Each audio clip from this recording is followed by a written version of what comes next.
Guilt is an extremely powerful emotion. It can have the authority to change your life for the better or cause you to spiral until you reach a point where you feel like you're beyond saving. It's extremely hard to hide, but extremely easy to try to hide it. In fact, I think that it could be argued that trying to hide the guilt is just as much a part of the process as being guilty in the first place, which makes intuitive sense when you think about it. Acknowledging that you feel guilty cannot be done unless you first acknowledge that you've done something worth feeling guilty about. In other words, it's embarrassing. What's up, dude? Welcome to the video. Today we're talking about managing guilt without religious implication, which when it comes to guilt, I think that most people tend to manage guilt passively, and a lot of the time that's done without religious implication to begin with. The intent of this video is to just kind of outline what that process actually looks like and what the steps are. So where does religion come into this? Well, when it comes to guilt, followers of Christianity seem to have it figured out. This, by the way, is the religion that I'll be talking about in this video because it's the one that I'm most familiar with. Therefore, it's really the only one I feel comfortable talking on. I'm not nearly as comfortable talking about other religions or their practices. In Christianity, when you do something worth feeling guilty about, the necessary course of action is to apologize, repent to God, and become committed to this new version of yourself, which is based in the words and works of Christ. I am not an atheist, nor am I non-religious. If I had to describe my spiritual identity, I'd say it's probably somewhere between agnosticism and Christianity. And what I mean by this is I quite like the idea of Christianity, and I think the Bible has a lot of wise words in regards to living a healthy, fulfilled life. That being said, there's also a lot about the religion that makes no sense to me. I could honestly write an entire video about what doesn't make sense to me in regards to Christianity. But anyway, let's get back to the subject at hand. I'm sipping on some Baja Blast from Taco Bell. Zero sugar Baja Blast, by the way. Okay, I'm gonna go on a little side tangent here. Why is it that I can have 8,000 calories of the most, nutritionally horrible food right in front of me and have no moral issue eating all of it, but the second there's sugar in a drink, all of a sudden I become this self-preserving individual who cares about what goes into my body? That makes no sense to me. Anyway, the Bible offers a pretty decent guilt management blueprint for followers of the faith, but if I'm being honest, I don't really use it. I can hear the words of my father right now telling me that I'm naive and I don't understand God or his teachings. When you feel guilty about something, the first thing you should do is ask yourself whether or not you're willing or going to do it again. And if the answer is yes, you might as well click off this video right now. In my most honest and respectful opinion, you're not ready to actually deal with it. You may just want the feeling to be quieter so that you can feel better. If, however, you've decided that you don't want to continue perpetuating a cycle of behavior or just make sure that you never do something again, then the second thing you should do, if applicable, is apologize to the people who may have been hurt by your actions. As long as you had an influence in your life that taught you that when you hurt someone, you owe them an apology, this one should be very easy for you.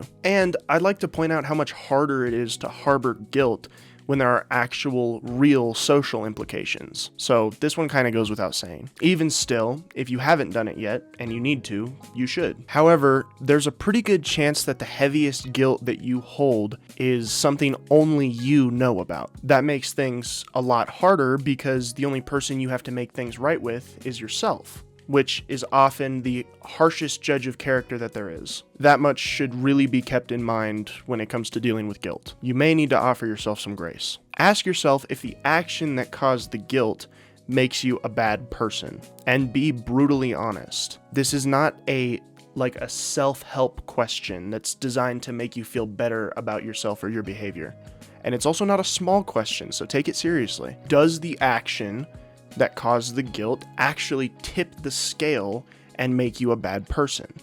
If the answer to that question is yes, then I don't think you'll find the resources you need in this video. It could be a good idea to consult a psychiatric professional if that's the kind of guilt that you're dealing with. But chances are you're probably still generally a good person. Upon realizing that, it may feel like there is a weight lifted off your shoulder, or shoulders, however the saying goes. That question is really important because it allows you to zoom out and find a more healthy perspective. It doesn't mean that the importance of the guilt is negated. Guilt is hard to deal with for a reason. It's one of the few emotions that is rarely confusing because the root of it can often be precisely pinpointed. Become just transparent enough that you're slightly uncomfortable. As a human being, you're predestined to make mistakes, and there's absolutely no way around that. Not everybody needs to see the skeletons in your closet, but the people closest to you shouldn't be people you feel you have to hide from.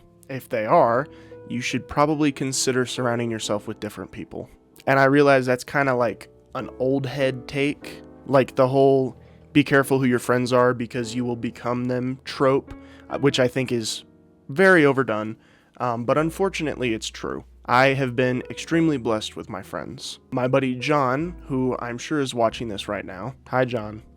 Love you, big dog. But anyway, he's been there to witness some of my most embarrassing moments, as well as been a listening ear for many of my problems and conflicts, and I genuinely don't think I would be the same person if we had never met. Even after all those things, I know he doesn't judge me or brush me off because of my shortcomings. There's real value in those types of friendships and relationships, and you shouldn't have to disguise yourself around them. Utilize or develop an environment where you can be transparent. Acknowledge that the past is in the past and you can't change it. Find peace in that and remember that you're flawed by design whether you like it or not. Lastly, make a decision to forgive yourself and become committed to the idea of doing better the next time an opportunity comes up.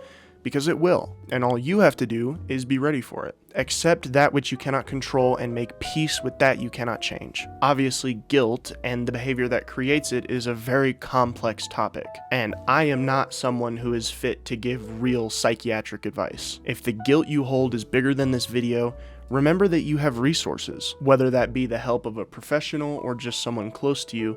Those resources are available for you to use, because there is no progress in devaluing your own character until you feel that you're adequately punished. Don't make yourself suffer just because you feel there needs to be repercussions for your actions. It should also be noticed that there could very well be someone in your life who needs help and just doesn't know how to ask. Be observant and offer a hand or an ear to someone who you think might need it. Guilt is a really tricky subject because of the damage that it can yield if left untreated or unattended to. Guilt can make you do all types of things that you wouldn't otherwise do, things that are self-destructive or even just generally destructive to your relationships, to your physical environment, but most often I think to yourself. Mistakes are part of the process, man. You don't get to exist on Earth without making them. So finding a healthy way to deal with them, it's kind of a must. I really don't see a way around it.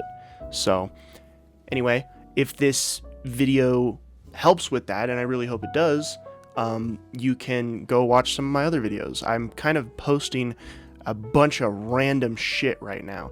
I just released a video about Mac Miller. Before that, I released a video about SpongeBob. I'm all over the place. I have no idea what's going on. If you like the video and you want to support the channel, you can subscribe and go watch those. Like the video, I'll put socials at the bottom, and I will see you next time I decide to upload.